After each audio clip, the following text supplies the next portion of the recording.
Who do you need to be Ice Golem 25? This guy. That's it.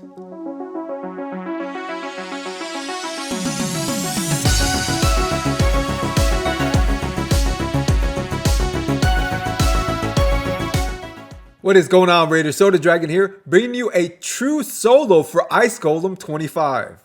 But firstly, Google is telling me that the majority of you guys that watch my videos are not subscribers.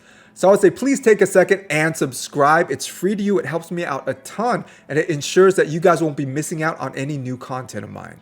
And if I haven't earned your sub yet, keep on checking in and I will keep on trying my best. Anyways, back to the Drex solo. Now I know the term solo is kind of thrown around a bit loosely in Raid. Sometimes it means the guy that can beat the boss, but you have to bring a team around that guy to get them to the boss. Now what I mean by solo here is a true solo. To be Ice Golem 25, the only character you need is Drexthar. Now there are a few legendary champions that can completely solo Ice Golem 25 in the way that I'm talking about, but as far as accessibility, it's going to be Drexthar that's your most accessible solo champ for Ice Golem 25. So if you want to maximize your energy in Raid, you can use Drexthar with 4 food champions for Ice Golem 25. So simultaneously, you will be farming the artifacts and leveling up those champions. Or if you have someone like Seer, you can blow through those waves and let Drexthar take care of the boss, and you'll probably cut off about 5 minutes on the runtime.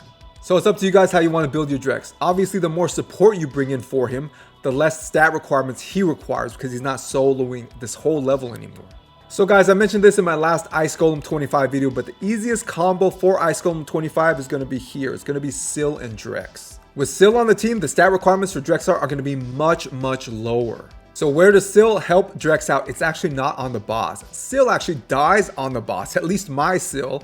Drex takes the boss like a champ. Where does Syl help out? With the waves, especially wave 2 with her crowd control. That AoE stun that she has helps out a ton. So Syl is replaceable by anyone with good crowd control capabilities. So for example, Vizix would be a good substitute for Syl of the Drakes. So it's up to you guys in your account. Drex plus somebody is going to get you through Ice Golem 25. But if you got the stats, all you need is Drex. So let's take a look at Drex's gear, stats, and masteries. Obviously, if you're trying to solo Ice Golem 25, then you shouldn't be a beginner trying to do that. So this is really for your mid to late game players. So what gear do I have on my Drex? I have him in a regeneration set and an immortal set. Onto his total stats. So I have his HP at 77,000, I have the attack at 1900, the defense at 3500, speed at 212, crit rate 32%, crit damage 99%, resist 289, and accuracy 242.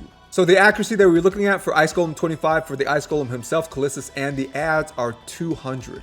So if you have about 200 accuracy, then you'll be good to go. Now notice I have 242, a little bit overkill. And if you're using Drex with his aura, that's another plus 70 accuracy that you're already getting. So technically, if you're using Drex in his aura, you only need 130 accuracy on your Drex. Another stat you're going to need for Ice Golem 25 is resistance. So we're looking at about 300 resistance that you're going to need. You guys can see at 289 resistance, I'm pretty close to that 300 number. Now, what are we trying to resist? Are we trying to resist those freezes by Callistus? Well, yes, that is one thing, though Drex's passive, that HP burns all attackers, still works if he's frozen. What we really want to resist is that strong version decreased defense that his minions put up. If that goes on your Drexthar, not only is your Drexthar going to be doing less damage because his damage is based on defense, but he's going to be taking way too much damage for that regeneration set and immortal set to heal up from. So push up your resistance as high as you can, close to 300, and for the accuracy, if you're using Drex for a lead, all you need is 130 accuracy. So what are the stats you need to focus on? HP and defense for sustainability, and speed in order to proc those heals from the regeneration and immortal sets. Remember, you need to take turns in order for the healing from those sets to proc. So the more often you take turns, the more often you're healing.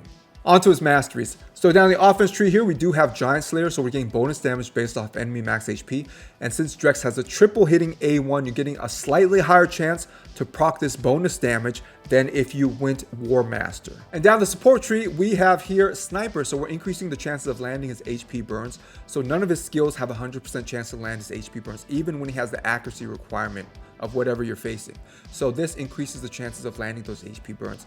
Plus here with Master Hexer, we're increasing the duration of those HP burns from 2 turns to potentially 3 turns. Now, there is an issue that comes up with these enemy max HP masteries like Giant Slayer and War Master. Some people would advocate not using these masteries on your Ice Golem teams. Why is this? Because these skills can potentially proc that Frigid Vengeance counterattack. That is, when you lower the Ice Golem's HP below certain thresholds with normal attacks, and these count, then you would be proccing that really hard counterattack from Frigid Vengeance. So some people would say just let the HP burn do its work. You don't need additional damage with these masteries. So that is something to consider. So maybe for a full team of 5, if everybody had one of these enemy max HP masteries, that could proc Frigid Vengeance a bit too much. But personally, what I've seen with the Drex solo at least is it doesn't really matter. So doing that bonus damage is actually a good thing, and it doesn't proc Frigid Vengeance too much. But as always, it's up to you guys. If you want to run the super safe route, you can run the support and the defense tree and maybe take Unshakable here for extra resist. So what part of this run is the most difficult for Drex? Well, what I've noticed is it's wave 2. You have multiple Seekers, a Draco, and it's just a tough wave. Now, the boss is not that hard, and the first wave is not that hard either, but it's going to be wave 2 that's probably going to give you the most trouble. So soloing with Drex is full auto, no skill instructions involved, and one cool thing is his AI is pretty smart, because if there's one enemy left in an enemy wave, he will only use his A1. That means he's saving up that A2 AoE provoke. So that means when he gets to that next wave, he'll have that ready to provoke as many people as possible.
You can pretty much use Drex anywhere in this game. So if you're newer to this game and you don't have Drex yet, get those fragments from the Tag Team Bazaar. Get your Drex as soon as possible because he is absolutely worth it.